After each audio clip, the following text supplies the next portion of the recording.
Hello guys, Assalamualaikum dan salam sejahtera. So kita bertemu lagi dalam subjek Science SPM. So dalam video kali ini kita akan explain tentang bahagian A dan juga bahagian B, di mana gabungan ini membawa 50 markah. Okey, seperti yang diminta oleh Ashraf Pro, so kita akan buat bahagian A dengan bahagian B.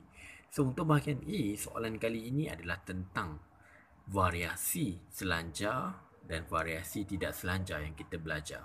So dalam kes ini, keupayaan untuk menggulung lidah dengan keupayaan tidak menggulung lidah, dia adalah sejenis variasi tidak selanjar. Maksud tidak selanjar ni bila kita lahir-lahir dah tak boleh ubah dah. Kalau lahir-lahir dah boleh gulung lidah, memang boleh gulung lidah. Ada orang dia tak boleh gulung lidah. So, keupayaan untuk menggulung lidah ni, siapa yang boleh, dia adalah lebih dominan berbanding keupayaan tidak boleh menggulung lidah. So, kita pergi kepada soalan. Okey, soalan yang pertama mudah saja. Kita cuba kira daripada 20 orang murid tu, siapa yang boleh gulung lidah, siapa yang tak boleh. So, bila kita kira 12 orang murid boleh menggulung lidah, 8 orang tidak boleh menggulung lidah. Daripada result ni pun kita dah tahu, dominan kepada yang boleh menggulung lidah. Okey, selesai tadi kira dapat satu markah. So, markah yang kedua ialah tentang graf. Ramai sebenarnya tidak dapat markah penuh dekat graf. Graf ni diberi markah 2 markah. So, dia bagi 2 markah. Dia cuma suruh lukis carta palang. Maksud carta palang ni bentuk dia macam bangunan untuk menunjukkan bilangan murid melawan ciri keupayaan. Dia dah bagi dah. X-axis dia bagi keupayaan untuk menggulung lidah. Y-axis dia bagi bilangan murid. So, kita kira tadi yang boleh gulung lidah 12, yang tidak boleh 8. Tak kisah awak nak guna berapa blok. Ni saya guna 2 blok. Nak buat besar sikit pun boleh, gemuk sikit pun boleh graf dia. So, yang penting jangan tinggal soalan ni. Okay, kita pergi kepada soalan yang berikutnya. Dia tanya berdasarkan carta palang tersebut, bulatkan jenis variasi itu. Variasi itu tidak selanjar. Senangnya tahu beza antara dua ni. Kalau kita lahir-lahir dah tak boleh ubah, contohnya kita punya kumpulan darah, contohnya kita punya cuping telinga, tergantung ke melekat, kita punya lidah boleh gulung ataupun tak boleh gulung, itu semua variasi tak selancar. Kalau masih boleh ubah, contohnya warna kulit. Warna kulit kalau duduk kat Afrika, dia kulit dia hitam. Kalau duduk dalam rumah tak keluar-keluar, kulit dia putih. Itu adalah contoh variasi selanjar. Contoh yang lain tinggi. Contoh yang lain gemuk, berat badan. Kalau makan banyak, berat badan dia meningkat. Kalau kurang makan, dia kurus. Macam itu. Soalan D tandakan dua ciri yang sama seperti variasi di atas, iaitu cuping telinga, kumpulan darah. Variasi dia ialah tak selancar. Okey, pada soalan 2 adalah diberikan satu eksperimen. Eksperimen ni bila logam ni campur dengan asid, dia akan keluarkan gas. Kita belajar. Bila logam, tak kisahlah logam apa, bertindak balas dengan asid, dia akan keluarkan gas hidrogen. Ingat gas hidrogen. Ingat logam masuk dalam asid, ingat dia akan keluar gas hidrogen. Okey, result yang dikeluarkan ni, semakin reaktif logam tu, semakin banyak isi padu gas yang terhasil. Dalam kes ni magnesium lah, magnesium keluarkan 20 berbanding aluminium dengan copper. So awak kena hafal siri elektrokimia kat atas ni. Kalau nak kahwin, mesti ada zakat fitrah supaya perkahwinan, contoh nama cikgu Hafiz, cukup agama. Macam itu. Kena faham dia punya siri elektrokimia. So bila awak dah hafal, awak tahu magnesium ke atas. Kalau kita nak bandingkan dengan zinc, kita nak bandingkan dengan apa lagi? Dengan aluminium. So, bila kita nak bandingkan dengan coprum sekalipun, dia berada dekat atas. So, lebih reaktif. So, kat sini, apa yang berlaku? Dia suruh ramalkan. Okay, kalaulah zinc ni dapat 6, magnesium dapat 10, dia suruh ramalkan berapa agak-agak aluminium. So, kita tahu aluminium berada dekat tengah-tengah antara aluminium, antara zinc dengan magnesium. So, jawapannya mestilah antara 6 dengan 20. Dia kena lagi tinggi. So, saya letak 10. Siapa nak letak 12 betul, 11 betul, 13, 14 betul. Jangan lebih 20.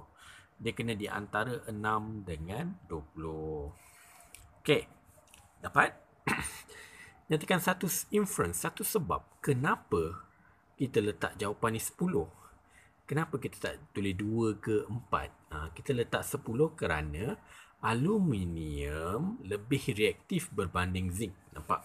Aluminium ke atas, zinc kat bawah. Aluminium lebih reaktif daripada zinc, tetapi kurang reaktif daripada magnesium. Sebab itulah kita letak jawapannya kat tengah-tengah. Okay, dan last sekali dia kata berikan satu hipotesis. Okay, hipotesis kita boleh guna semakin. Semakin reaktif logam, semakin banyak isi padu gas yang dihasilkan. Okay, mudah sahaja. Soalan D, ramalkan gas yang terkumpul, gas hidrogen. Ingat, kalau macam tindak balas kat atas ni, bila logam tindak balas dengan asid, akan dapat gas hidrogen. Okey, soalan nombor 3 tentang bakteria, mikroorganisma, yeast. Bila di sini tindak balas dimanipulasi ialah keamatan cahaya. Yang diubah-ubah dalam eksperimen ini, tabung uji ni dia letak dalam keadaan gelap, dia letak dalam keadaan terang. Jadi apa yang berlaku, pemerhatiannya tentang bilangan gelembung gas dalam 1 minit. Maksudnya bila tabung uji yang dalam tu ada yeast, ada gula, letak dalam keadaan gelap, dalam 1 minit 32 gelembung dapat dikira. Kalau dalam keadaan terang, 7 gelembung yang boleh dikira. So maksudnya kat sini, yeast tu adalah sejenis mikroorganisma lah. Maksudnya yeast tu bertumbuh dengan pesat pada dalam keadaan gelap. Kalau gelembung gas keluar banyak tu maksudnya dia bernafas, kita nampak. Karbon dioksida dibebaskan. Sebab itulah lebih banyak gelembung gas dikeluarkan dalam keadaan gelap. Sebab yeast bertumbuh pesat dalam keadaan gelap berbanding dalam keadaan terang. Okey, kita pergi kepada soalan. Okey, soalannya, kerana soalan macam ni basic. Pemboleh ubah yang dimanipulasi. Kalau keluar je jadual, yang paling hujung ni, yang di sebelah kiri ni dimanipulasi, salin je keamatan cahaya. Yang bergerak balas sebelah kanan sekali ni, bergerak balas. Bilangan gelembung gas dalam 1 minit. Ataupun tak nak tulis ni, nak tulis benda lain pun boleh. Tulislah pertumbuhan yeast. Nak selamat, kalau tak nak lupa, tulis je benda ni. Kalau dah belajar, dah buat soalan banyak, boleh tahu. Gelembung gas ni diibaratkan oleh pertumbuhan yeast. Berikan satu pemerhatian apa yang kita nampak dalam eksperimen ni. Bagi tahu apa yang kita nampak je. Yang kita nampak, yeast menghasilkan lebih banyak gelembung gas dalam keadaan gelap. Betul tak?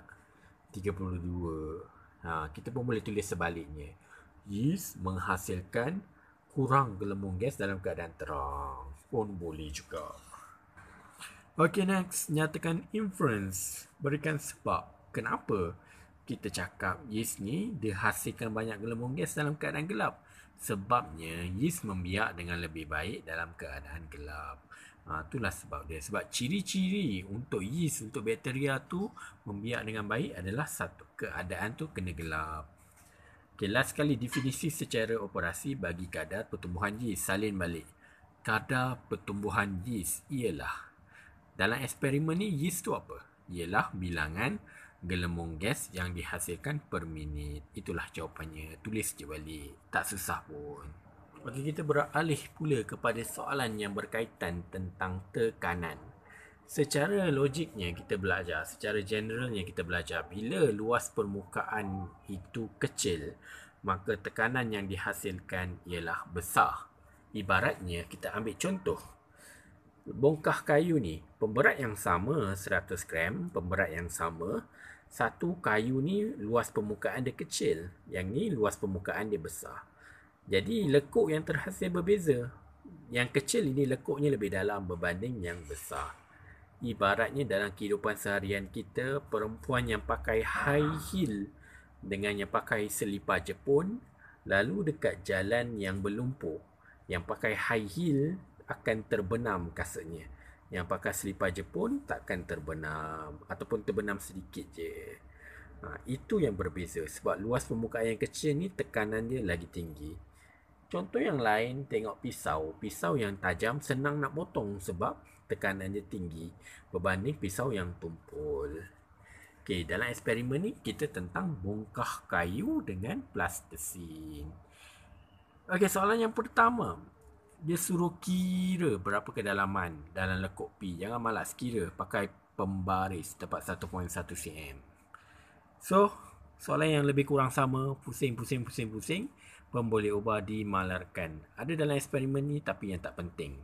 Kita tak boleh nak jawab luas permukaan sebab itu adalah pemboleh ubah yang dimanipulasi. Kedalaman lekuk pun tak boleh. Ini adalah pemboleh ubah bergerak balas. Yang boleh kita jawab ialah jisim bongkah kayu, jenis bongkah kayu yang digunakan, nak pakai kayu jati ke, nak pakai kayu cengal ke, tak kisah. Okay, yang dimanipulasi ialah saiz luas permukaan bersentuhan bagi bongkah itu.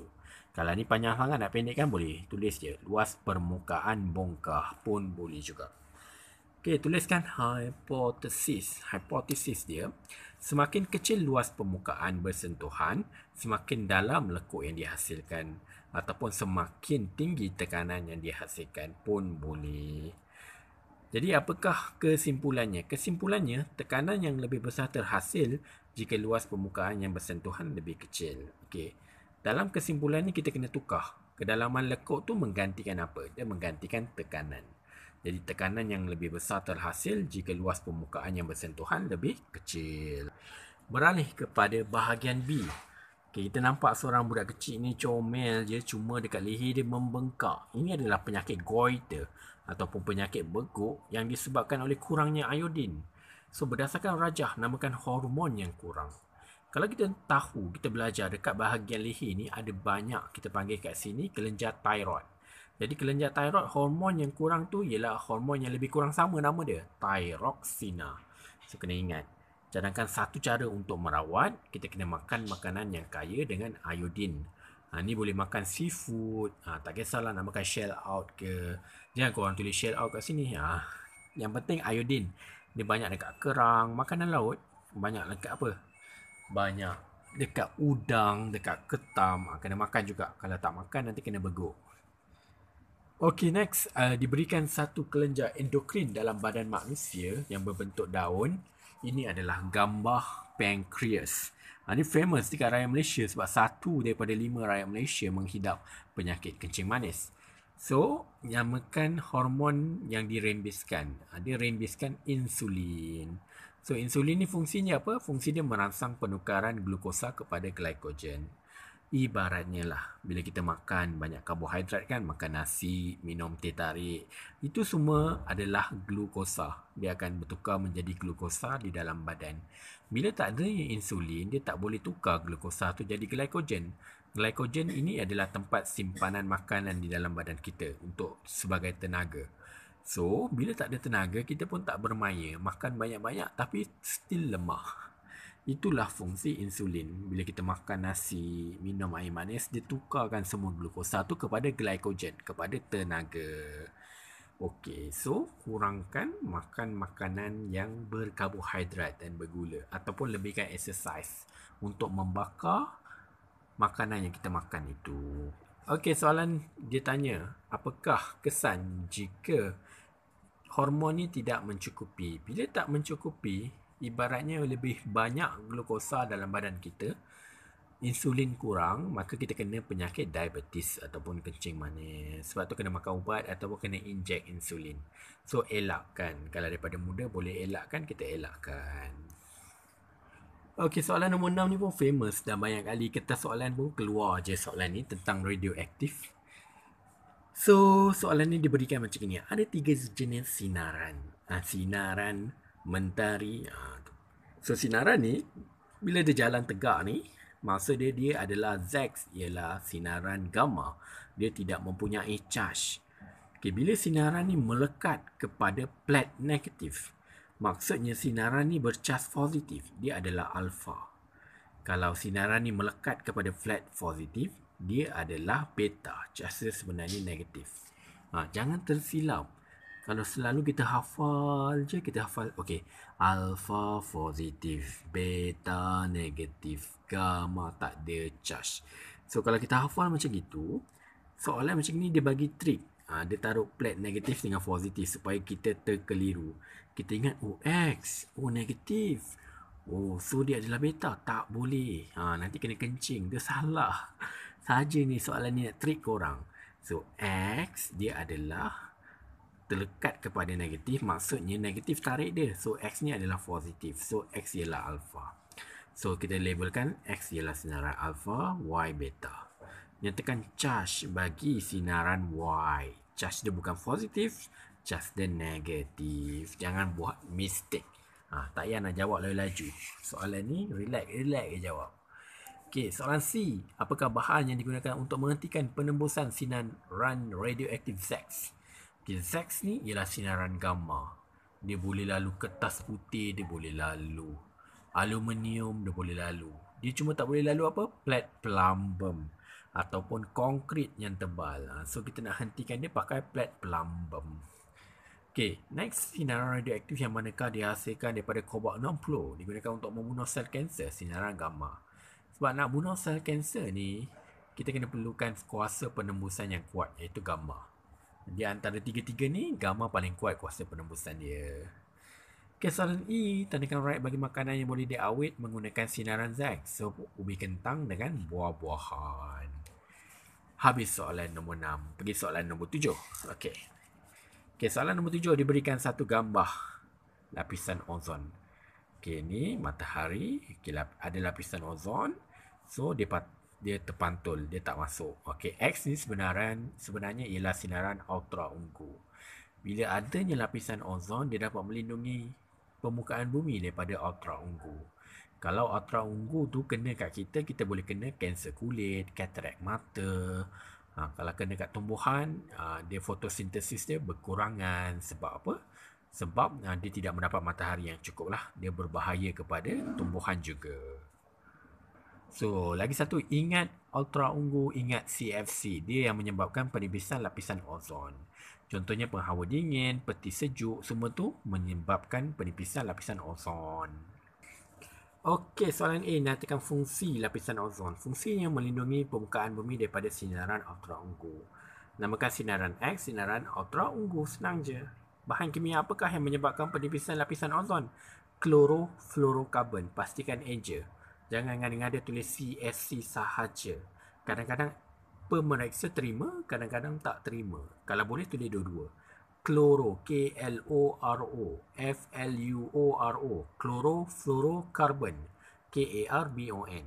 Kena ingat, klorofluorokarbon dalam kurungan CFC. Kalau dah tak ingat, dah give up sangat, tulis je lah CFC. Jangan kosongkan. Namakan satu alat yang menggunakan bahan kimia. Alat apa yang gunakan ni? Peti sejuk boleh, penyembur cat boleh, penghawa dingin boleh. Apa yang korang ingat boleh letak. Nyatakan kesan terhadap kesihatan manusia. Kanser kulit, katarak mata. Terhadap tumbuhan, kadar fotosintesis berkurangan. Okey, habis soalan nombor 7. Pergi kepada soalan nombor 8. Menarik soalan 8 ni tentang enjin. Semua orang belajar kan enjin. Siapa ada motor bawa pergi sekolah, tengok kat enjin tu 4 stroke ke 2 stroke. Siapa pakai ES4 Demak, dia tulis kat situ 4 stroke. Itu zaman sekarang lah. Zaman dulu motor dia pakai 2 stroke je. Okay, tengok kat sini kita belajar. Simple je nak tahu mana satu kuasa, mana satu exhaust, mana satu arohan, mana satu mampatan. Okay, tengok diberi gambar kat sini. Dia dah cakap sebelah kiri ni nama dia injap masuk, sebelah kanan ni injap exhaust. Okay, kita tengok dulu yang macam ini. Bila kedua-dua injap ni tertutup, masuk dengan exhaust tertutup, korang nampak palang pencucur ni macam menyala. Dia ada percikan. Ini adalah lejang kuasa. Okey, tengok sebelah sini pula. Bila injap masuk tutup, injap exhaust dia buka. Dia adalah lejang exhaust. Kalau injap masuk saja buka, dia adalah lejang arohan. Kalau dua-dua tutup, tidak mempunyai spark plug, tidak mempunyai percikan bunga api, dia adalah lejang mampatan.